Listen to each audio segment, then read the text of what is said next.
And Mama K. Cha-cha real smooth. No? That's the name of the movie we're doing. Tonight we are doing Cha-Cha Real Smooth. Cha-Cha Real Smooth is a movie from last year, not this year, last year. And it is on Apple TV+. It's that time of year where the theaters are not exciting me, and therefore I'm not dragging anyone to them here. So we are catching up on stuff that is relatively new. And this is a Cooper Raiff movie. This means something to people listening, probably, but not maybe you two. He's an up-and-coming writer-director, a young guy. He made a movie called Shithouse, which I have not seen. I've seen part of it. And then he made this, which is his second Shithouse movie. 2? Shithouse 2, Cha-Cha Real Smooth. And To the left, y'all. He's already got two other movies in the can currently that will be coming out, I think, later this year and then one next year. So keep an eye out on this guy. I thought it was time to watch him. He's also one of the lead stars of the movie, and we'll talk about all that kind of stuff. But did you guys know anything about Cha-Cha Real Smooth going in? No. Yeah, no, never heard of this. Yeah. No, you guys have to be that enthusiastic. It's curb your enthusiasm. Oh, I mean, I know the say. song. Everyone calm down. I know, it's very exciting. All right. A man who works as a bar mitzvah party host strikes up a unique friendship with a young woman and her teenage daughter. This has an 85% on Rotten Tomatoes with a 61 audience and a 7.3 IMDb. So checks out. If you haven't seen this, as I said, Apple TV Plus is the place. I missed what you said. What's the score? 85 on Rotten Tomatoes with the critics, 61 with the audience, and 7.3 on IMDb. So upper middle scores. So if you haven't seen, that's where you do it. And that was Nicole's tepid reaction there. So interesting.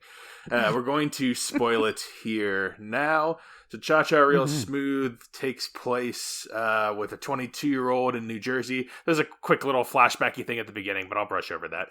22-year-old Andrew, and he's reaching college grad, and his girlfriend's moving to Barcelona. He's directionless. It's a mumblecore talkie movie, and it's his manic pixie dream girl in this, I guess, is Dakota Johnson's what's her character's name? Domino. Yeah.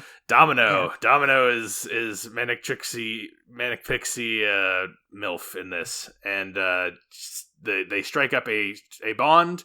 She's got a daughter who is autistic and loves her Rubik's Cube. There's a boyfriend in it, a lovable mom, some friends, a younger brother, and it's a lot of feel-goody, coming-of-age, dramedy, mumblecore stuff. Lena Dunham, Joe Swanberg, the Duplass brothers, a lot of that kind of stuff. But in the new with a new Gen Z flavor twist to it. So I think that gives you an idea. I kind of know Nicole's thoughts because I watched it with her. Mama K, I'll start with you. What did you think of Cha-Cha Real Smooth? I thought Cha-Cha Real Smooth was a charming, warm movie. Charming and warm.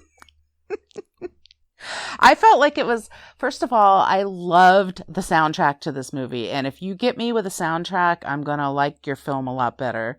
I even looked it up. Apparently some of it is by one of the Haim sisters from the group Haim. That also checks out. Yeah, it does check out. But I just loved, there's obviously music in this because there's a lot of bar and bat mitzvahs going on and in the background of everything, and there's people are in bars a lot. But the overarching soundtrack of this movie is just, it pulled me right in and it made me feel the feels. He did a great job with that. And I think this guy is really wicked talented. All right, that's a beginning positive praise from Mama K for Cha-Cha. Nicole?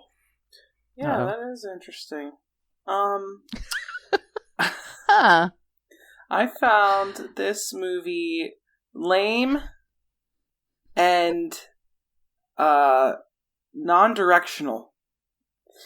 I didn't know what tone this was supposed to be.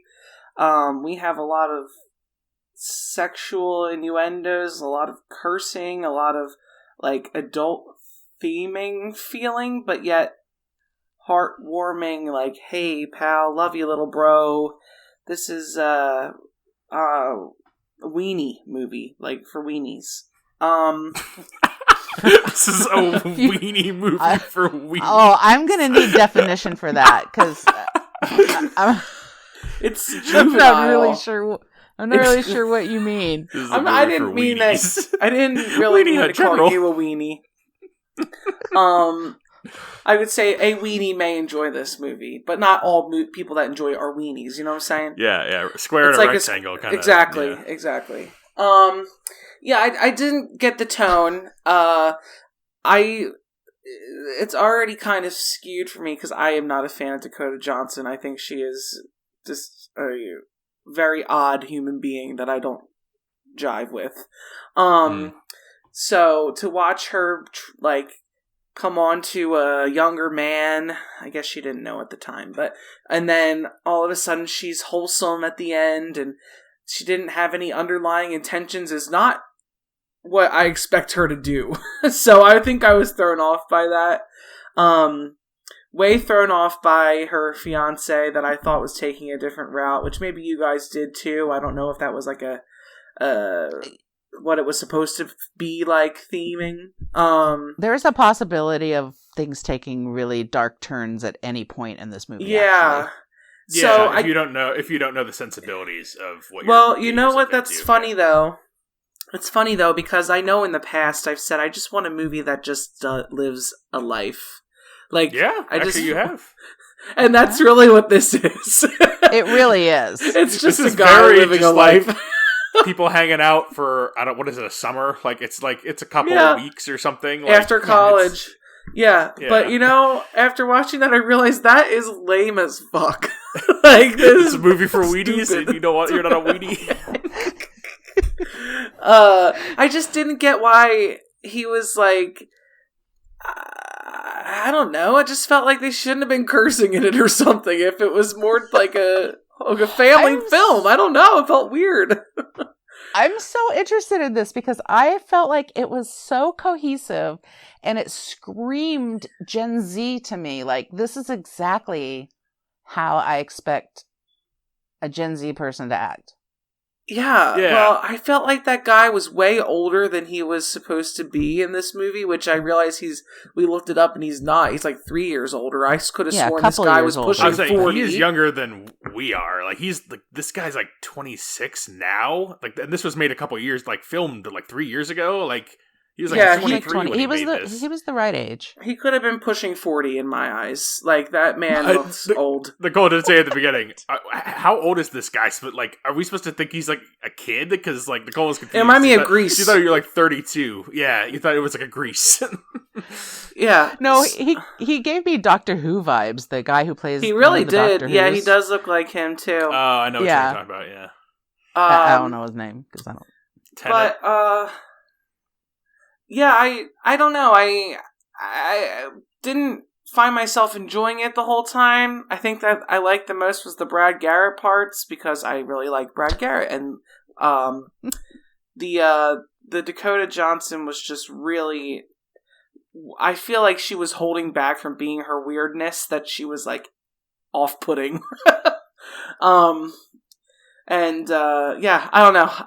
I'm just gonna keep saying weenie movie for right now until someone persuades me otherwise. Gotcha. Weenie movie until someone persuades you. I don't know what I'm gonna persuade yet. I'm still pretty mixed on this actually. This was lower than my expectations because I was expecting.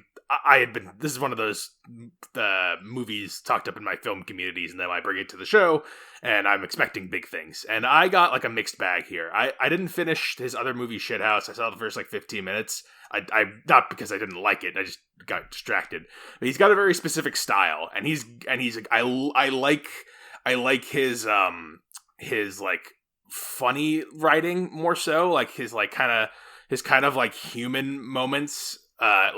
Between his comedy human moments as opposed to his dramatic moments. When we get to the in between some of the characters dramatically, it feels a little cloying and irritating and it's a little like this a good guy. I'm such a good guy, and I'm the best guy. Everyone loves me, and but it's really hard. It is really hard, even though everyone loves me, and my girlfriend's moving away, and it's very difficult. I bang her, and she's very attractive and successful, but it is tough, you know. and this very attractive woman, she had a miscarriage, and it's very traumatic. And she also kind of wants me pretty bad, and I just don't know what to do with my life, you know. And my parents are supportive and love me, and but I don't know. And you see where we're going with this, right? Well, maybe not my stepfather. Maybe a little tiny bit. Maybe he's a little tiny bit irritated with me sometimes, but like I don't know. By the end, I'm kind of feeling a little weenie-ish with Nicole, actually, while I'm watching this, too. I'm kind of like... Weenie-ish? I am. Like, there are parts I laughed at, but, like, later... Like, there's parts that I'm kind of enjoying, but by the end of this, I'm kind of like, I think I'm too cynical for this. I don't believe you. I don't believe any of this. This is nice plastic fake world a little bit kind. Before I'll give you back the mic... The last 15 minutes or so, I thought were really, really, really, really good and kind of won me back around a little bit, but that just might be because I like the melodramatic and I like Darren Aronofsky stuff. So I'm a little mixed right now.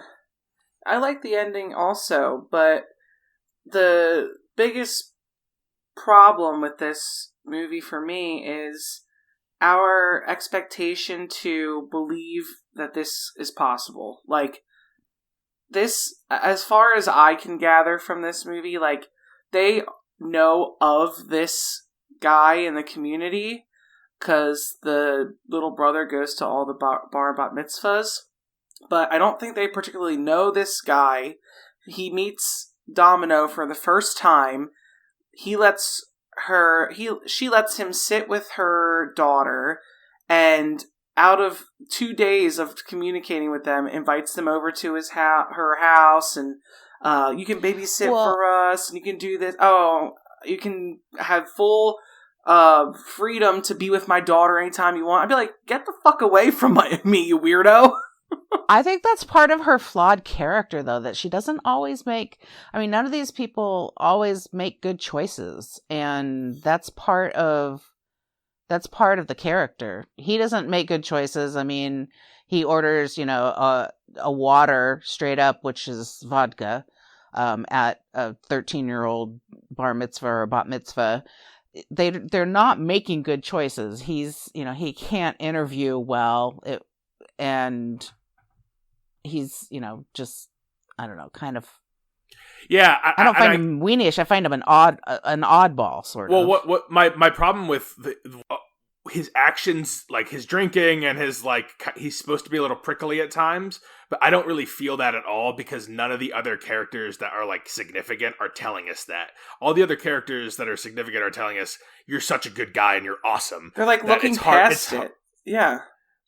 Well, I think Nicole, your and I problems are different. Yours is a lot more of believability, and like I don't believe this community of people would be like, oh, this guy who we kind of hardly know is like really friendly with my autistic daughter and all these younger kids and wants to run a thing. Like, I believe to me that makes sense. To me, that on an upper middle class suburban town, you're just like, oh, he's the kid's friend, older brother's friend who graduated. He comes and watches all the people. Of course, to me that makes sense. Maybe that's just a white picket fence bubble thing.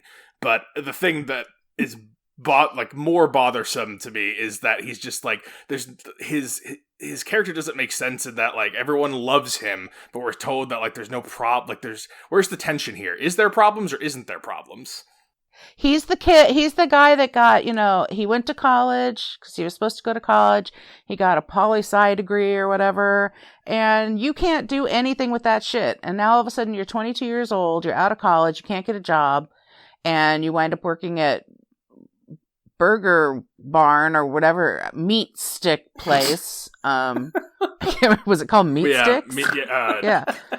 Meat Sticks. You end up working at Meat Sticks, and then by some fluke you score this really strange gig of being the gig meister, of the bar and bat mitzvah world, and I totally see that happening. And you're living at home and you wind up in your little brother's room. And, I found the parents to be a little cloying myself. I didn't find that to be quite as realistic. It was interesting at the end when he went and told his mom that, I want to move out. I'm ready to grow. But, you've been a great mom. You're a great person. I love that scene. Whatever. I don't know. That's one of the best. I do too. That was one of my favorite scenes in the movie. That's one of those scenes where I'm like, see that right there. I sit like a 24-year-old kid shouldn't be able to write like that and direct that and then star. Yes. Like those are the moments where I'm like, I get like, and that's where I'm like, I don't want to be too harsh because like this guy's so young and doing so much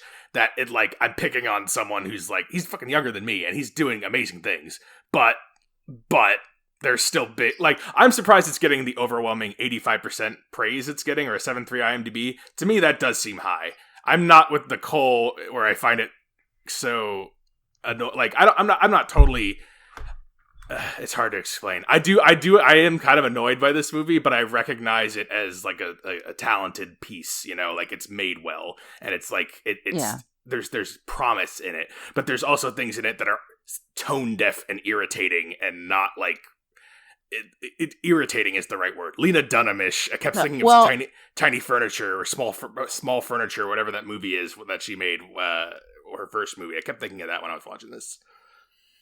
Well, the one scene that the whole movie's predicated on is a really irritating scene for me. I mean, at first it's really, I felt, I had like this, oh my God, I know what's happening. So she's in the bathroom at one of the bar mitzvahs and she's having some issues and he helps her out and he reads exactly what's going on. And you can tell that he knows exactly what's going on.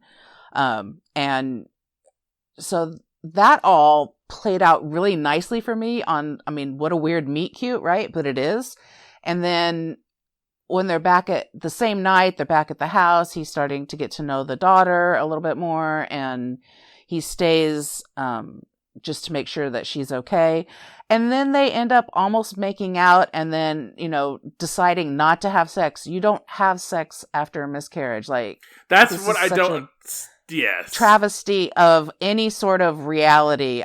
There was a break right there with reality that I was like, he needs to find somebody that knew what was going on and how that works. Well, Dakota, because if you see interviews about this stuff, Dakota Johnson was like pretty heavily involved in when he wrote the script, reached out to her and got her, and then he wasn't originally going to star in it, but she like convinced him. Basically, they had good chemistry and kind of co-project this thing together. So she had heavy influence on that stuff. I think even Nicole said, "I'm Dakota Johnson, and my character's got to be Domino, and she's got to have a miscarriage in the bathroom, and you got to see it." Because I'm Dakota Johnson. I thought she was also the most Dakota Johnson. I'm like, I don't think she's like that. I think she's just a person. Nicole, why all the Dakota Johnson hate? You've heard things about her, have you? 50 things? Creepy things? I said 50 things. Were there shades of them? You said, yeah. Is that the right person? Are they weenie things? Am I making jokes that aren't making that landing? She's 50 Shades. No, of Grey, I got right? you. Okay. I got you. I didn't know. I don't know. I don't watch those films. I'm just looking it up. I think she's just a weird person. Well, she's a Nepo baby, and they don't turn out right. Although I do praise her for Melanie Griffith and Don Johnson. Don Johnson. Oh, that's right. I mean, and that's a pair that's not going to have the right kid. Like, I feel like Dakota Johnson's done really, really well for herself compared to, Did you know that she's with Chris Martin? I didn't know that. Yeah. I don't know. She just gives me a weird vibe. Like, she probably has some weird kinky stuff she does. Is she like Gwyneth Paltrow for you? Yeah, kinda. But I guess that just they're both also a Nepo baby. Yeah, there's all kinds of connections there. Yeah, this all checks out then. So all right, so we got like kind of like to me, kind of just like. Do you hear what I'm saying though? Okay, with the cloying, like this is something I'm surprised you don't have an issue with. Usually, I thought you would come in here and be like, This guy's a total narcissist, writes himself apart where everyone loves him and he gets all the girls and he's I profound. don't feel like I'm that's surprised that you are not coming here with that take, which I'm refreshed by, but it's interesting because I don't see him as that character at all. I see him actually as being not confident in himself at all, and he's wanting to chase this girl to Portugal or wherever, I forget where she's going, Barcelona, because he doesn't have a sense of self, and the only sense of self he had before was with her. And so now he's got to totally, at 22, figure out what he's going to do with his life. And sure, there's been some really great coincidences that have landed him so that he's not out on the streets, right? But I didn't find him to be a narcissist at all. Okay, I mean, I didn't think everyone loved him.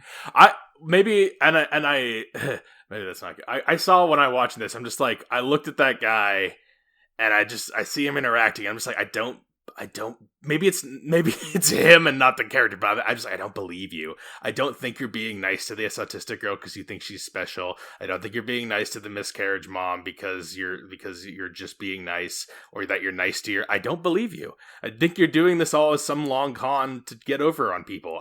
That's when I see him. I'm like, what's the con though? To win social capital and favor and use it at leisure. No. And that's what I believe. You weren't listening to the soundtrack.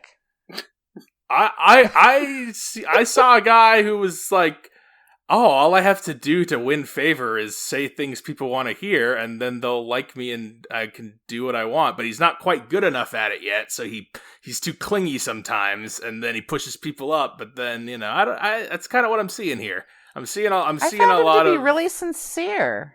I found him to be really sincere. I don't believe it. There's something about it that doesn't seem. There's something that does. It's. I feel like this, like you feel about Mr. Rogers, where like you don't believe Mr. Rogers. Everyone believes right. Mr. Rogers. Everyone believes. There's a documentary. There's movies. Everyone in his life. No one's ever said a bad thing. But you still sit there and your arms are crossed. You say he's a weirdo. Something wrong. Something happened. You don't believe it. That's how I feel about my arms about aren't crossed. But whatever. You don't understand what I'm saying. Convince me. Yeah. Yes. Despite all evidence to the contrary, you think Mr. Rogers some creepy weirdo. I think this. I'm just saying that's why I don't believe this guy. I think he has ulterior motives. Yeah, but if that's never proven throughout the film, so I mean, you get to the whole ending.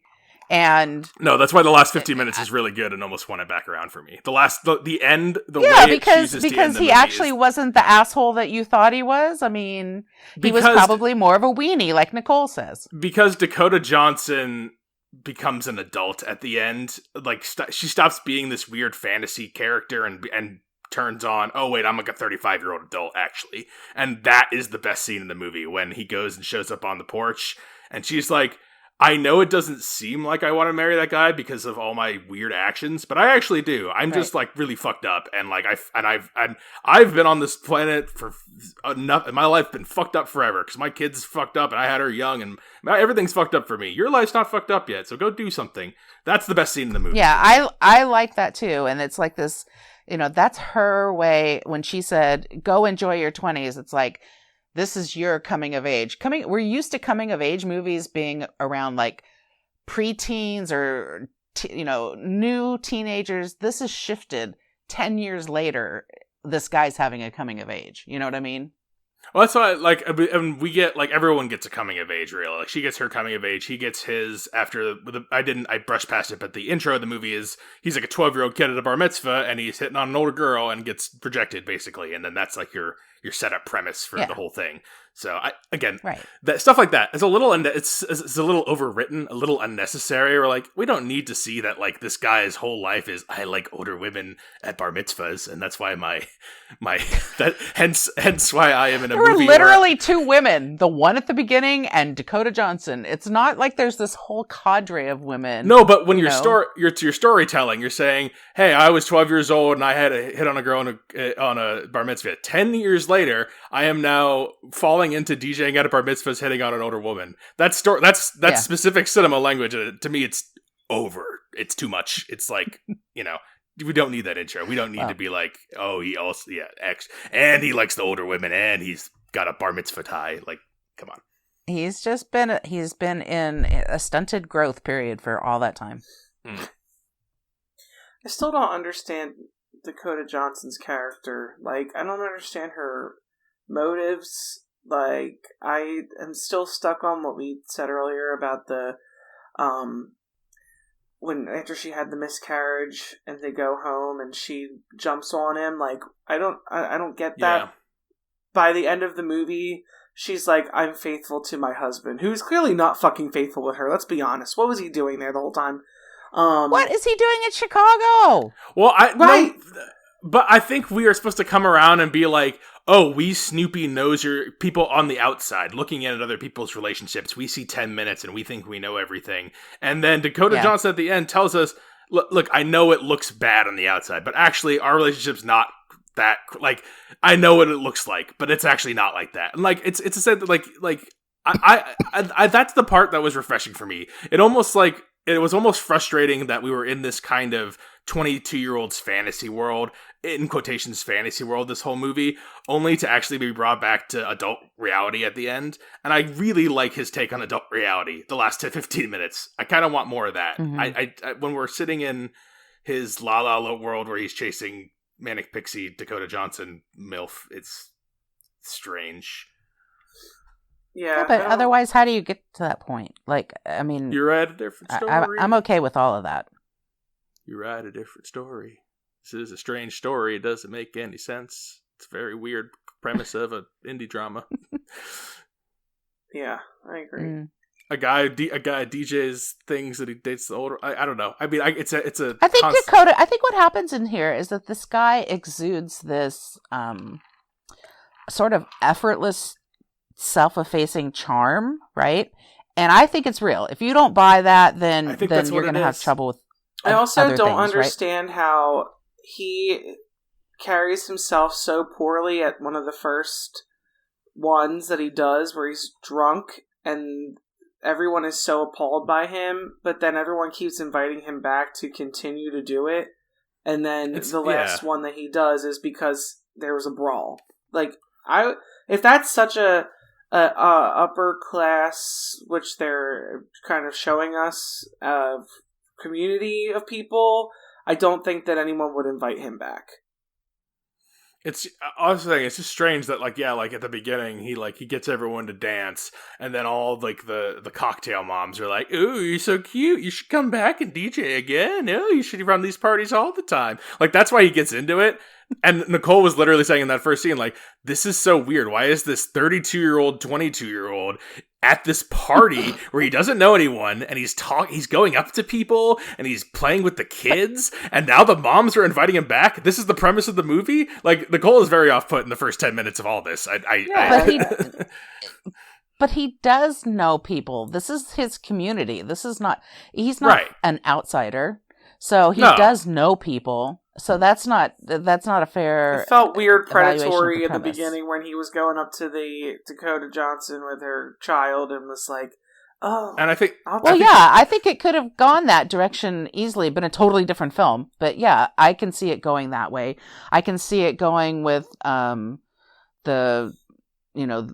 Joseph, the fiance or whatever, also being a really bad dude. Even Brad Garrett's character, I think, could have been really bad. I think all of them could have been really horrible, manipulating people.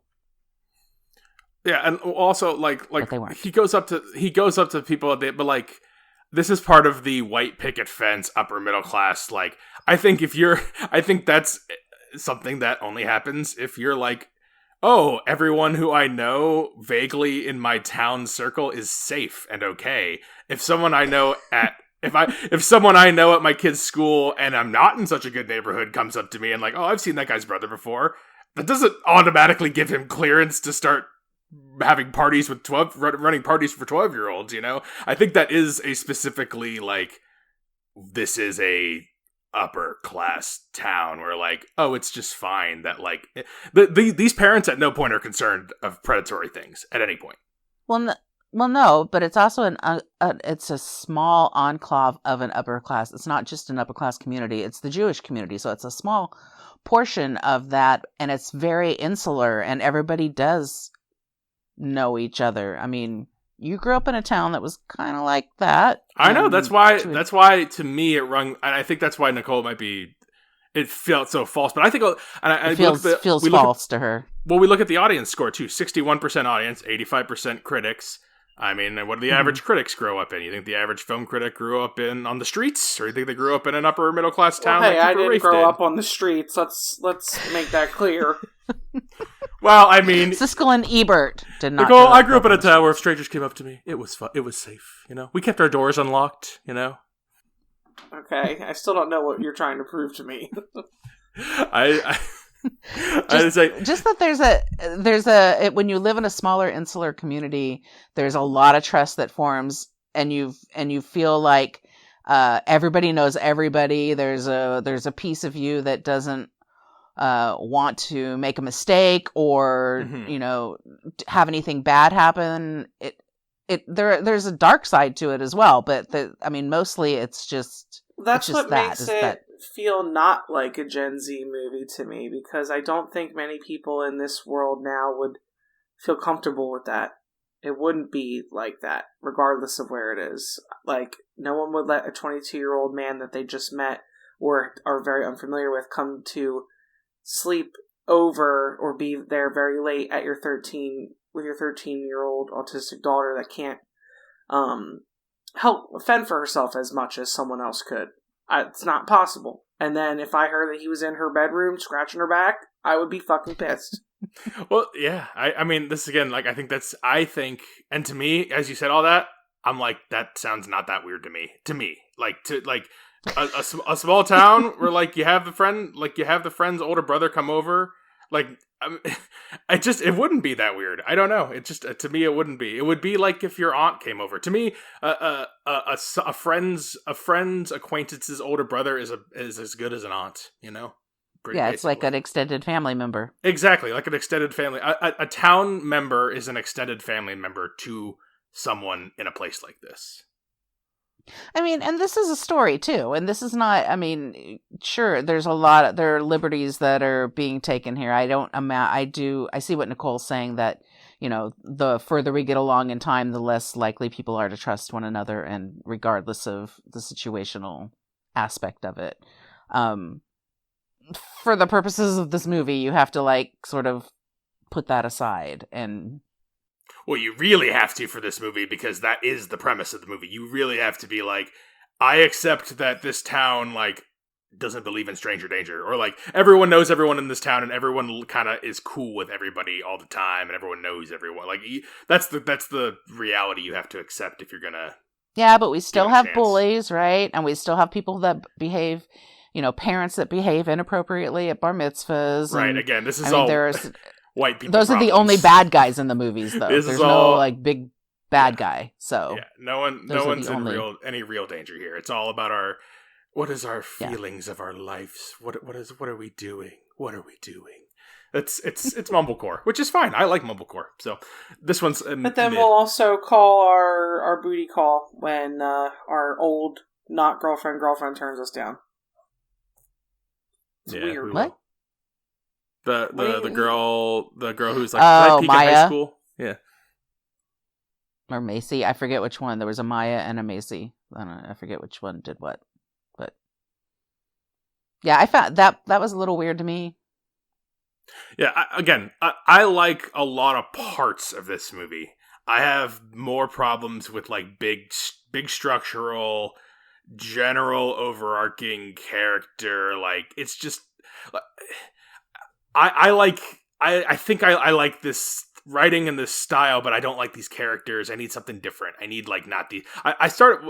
his other movie, Shithouse, the first 15 minutes of that, he's also the star in that, and that was much more interesting. He has, like, an asshole roommate in that one, where, like, that guy's more prickly, and I'm more interested to hear him write some meaner characters, because everyone in this, again, the bullies are very flat, and, like, I want to hear something different, I think.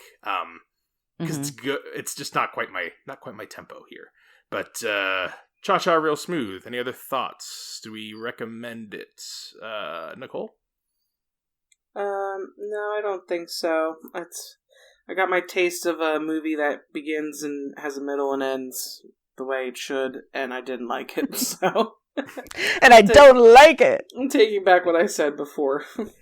Yeah, you have to I don't want a true-to-life movie. Just not really liking most movies. Every once in a while.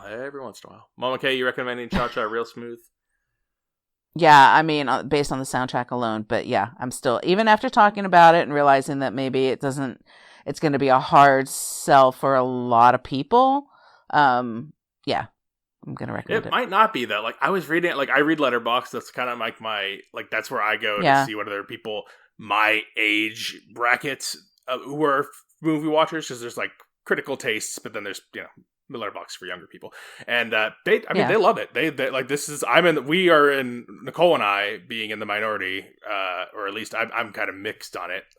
And it's well received. People believe this. People are like, okay, and believe him. And I'm telling you guys, I'm gonna make like a Lena Dunham bet. I think that like could be problems down the line. Could be something we don't know. I hope not. I hope he makes better stuff and gets better. And this is. I hope this is Rushmore. Remember Wes Anderson's Rushmore? How much I always talk about that's the second movie. And I hate Rushmore, but I love all his other. Well, like love. Maybe Cha-Cha will be Rushmore for this. So that's enough. I'm not gonna quite recommend Cha-Cha. I don't think. Not quite. It's not quite there for me. That's too bad. Yeah, not quite. I want to see Shithouse. The Gen Xer in the group is recommending it. Yeah, that's not. Again, I thought we were gonna dump on. Honestly, I thought I was gonna have to straw defense it a little bit. I was not expecting you to like this. Yeah, so I'm pleasantly surprised. I'm always cheering for people to like things. So 1 recommend, 2 not recommends. Mine's begrudging not recommend for Cha-Cha Real Smooth. And we've got the third murder Celebrities on a Train movie. We got another murder. Yeah. What is it? Haunting in Venice. It looks scary though. Yeah. Well, I'm sure it won't be because it's a Poirot film. I'm sure it'll be very tame. PG-13 Poirot. It's a porno film. A porno. Yes. Yeah, we're gonna Poirot. do Poirot, the detective. Oh my god! I'm not reviewing a porno movie. What about a Poirot porno? I would pay to hear you just dissect a porno film. I would actually do it too. I would like critically like critique it. I would be like, I wasn't buying her performance. Just wasn't doing it. Yeah, I could already tell. Do you want me just to review it right now, even though we haven't seen one? Because I'm pretty sure the review is always going to be the same. The acting just wasn't up to par. Mine will change based on performances and writing. Camera work. Why didn't she get her nails done before she got into this scene? I don't understand. That's not really what I would be looking for. There's going to be a lot of that. If you have things to recommend to us, that's not porn. You can. Please don't recommend porn. You can. There you go. Films with the Women in My Life on Facebook. Reach out to me on Instagram. I'm Brennan_podhost.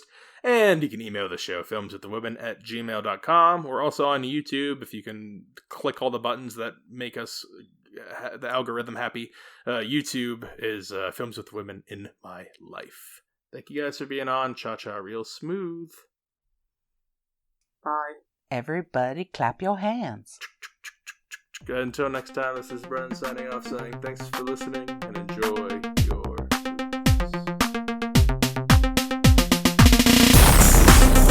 Thanks for listening to Films with the Women in My Life. If you enjoyed being a listener in our life, please rate and subscribe on Apple Podcasts or on your favorite podcast app. Keep up with the latest from the show on Instagram at Brennan_podhost, on Facebook at Films with the Women in My Life, and on Twitter at FilmsWomenPod. Finally, you can email the show with questions and suggestions at filmswiththewomen@gmail.com. Original music for the show was created by Ian Burke and Chris Iwanek. Original artwork created by Nicole D'Alessio. This show is produced by Brennan Snyder. Thank you again for listening and enjoy your movies.